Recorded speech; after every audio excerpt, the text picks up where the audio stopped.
Hello, my name is Sinclair Gilkison. I am a journalism major, leadership studies minor from Peoria, Illinois. I'm Tamaris Branch. I'm a junior graphic design major from Hampton, Virginia. Hello, my name is Kelsey Cremiel. I'm a first-year StratCom major, marketing minor from Woodbridge, Virginia. Hi, I'm Kayla Lipscomb. I'm a journalism major from New Jersey. Hi, my name is Ajay Sharp. I'm an international studies major with a minor in Spanish, and I'm from Bowie, Maryland.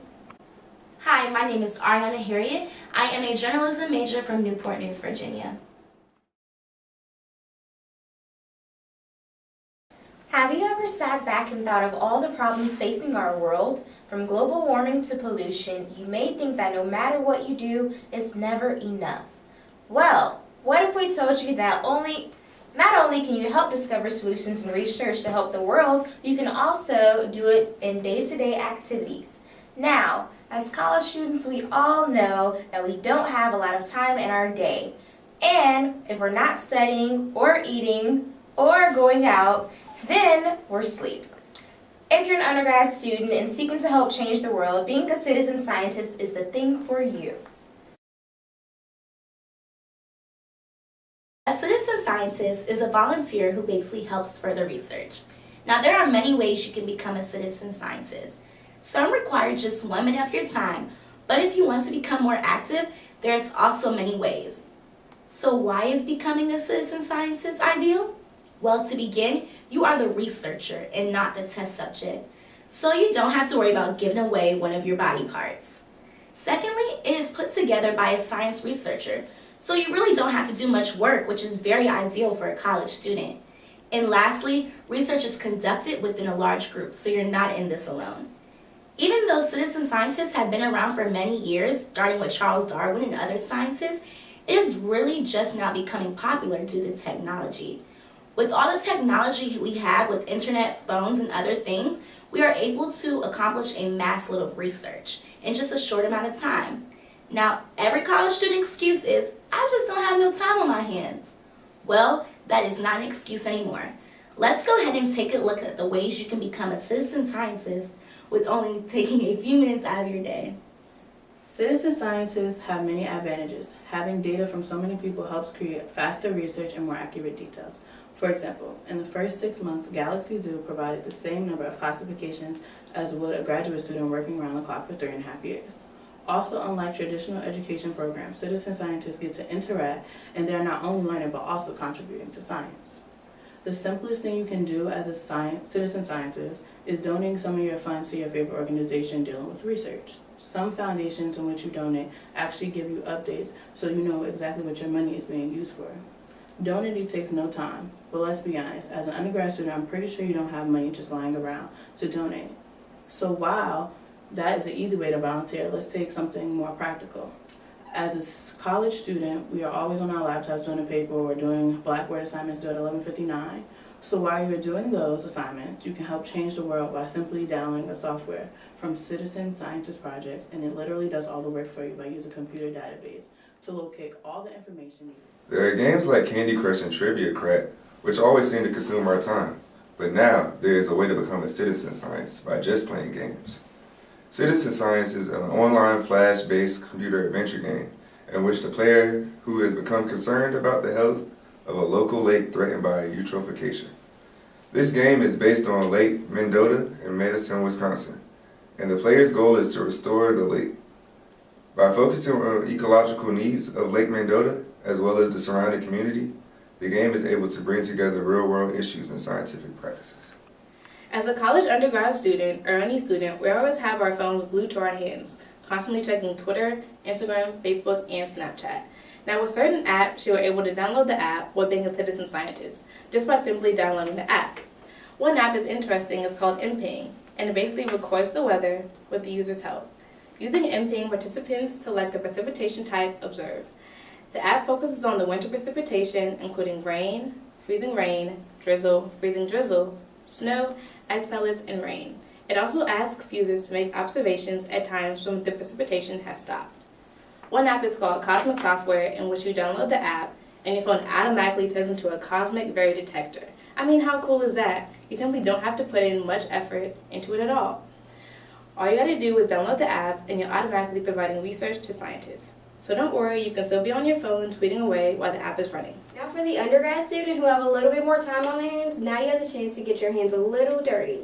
For example, as you walk around the campus to go to your classes, see friends, a company called Inhale has volunteers strap air quality monitors to things like backpacks, purses, anything, and it uses GPS and the monitor to track air pollution. There are several projects in which you can be a part of. One project is called Galaxy Zoo Hubble, in which you help astronomers figure out galaxies by simply looking at images. That's so cool, right? Images, anything. The Milky Way project to help you find and draw circles on infrared images from the Spitzer Space Telescope. When you understand the material that scientists see in these images, help scientists to learn how stars form and how our galaxy changes and evolves with time.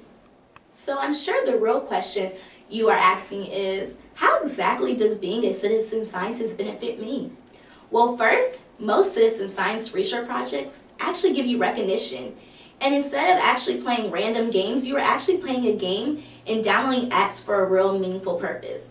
So you don't have to feel bad after you played those couple of games. Finally, another reason why you should become a citizen scientist is because it's the fact that you actually get to pick a topic you're passionate about, whether it's weather or other things along those lines. And to conclude, actually take time to think about the ways you can help out in the world by simply just being a citizen scientist. That's all it takes. Remember, you can either be a part of the problem or a part of the solution. So you think if you want to change the world. Yeah. So with the first project called Galaxy Zoo, it's basically a web-based citizen science project, and it actually help scientists see exactly how people are viewing these galaxies and so forth. So on the first page, it just gives you a synopsis of how the galaxies form, the history of Galaxy Zoo, and now you can start classifying.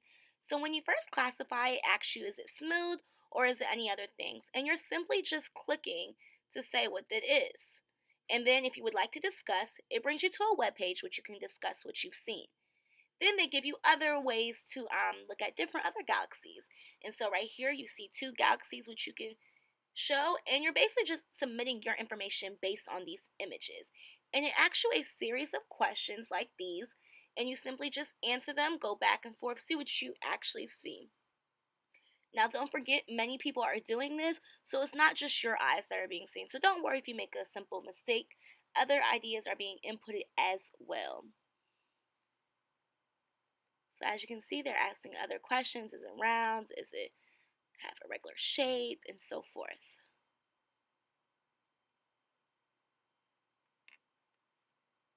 And then you press your done. And simply it's just that easy. Not much to it. And you can keep going on and on if you would like, but you don't always have to.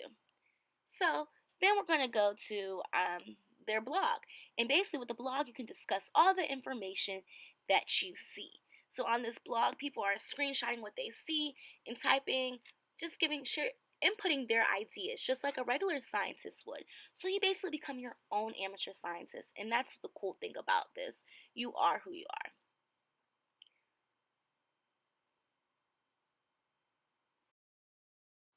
The next site is basically a one-stop shop. It is called Citizen Science Alliance. Now, with the Citizen Science Alliance webpage, it basically combines all projects that are on Google and so forth. It combines it to one. So if you're having trouble finding certain things, this is the site for you. Basically gives you an overview of what Citizen Scientist is, and then it gives you a mini view of the projects that they have. So then when you click on the project tab, it gives you a list of endless possibilities of how you can become a citizen scientist. The first one we talked about was Galaxy Zoo Hubble, as previously stated before. Then there's also Moon Zoo. There's a solar storm watch, which is very interesting. And there's so many more projects. You can't go wrong with these. Now, I will say, a lot of these you can basically find something that suits you well. So if you're into the sun or you're into the moon or you're basically into anything universe-wise, they have something for you. We also stated about the Milky Way project. They have this on here as well. So this site is really geared to helping you find all these projects into one. A lot of the times it's kind of hard to find all these, so they just make it simple and easy for you. Now, you can also make your own proposal. So if you have your own idea in how you want to create a citizen science project, they have all the information you need right here to help you do that. Very simple and easy. And then when you go up, you can actually join so you can get all updates and everything relating to different projects and so forth just by registering.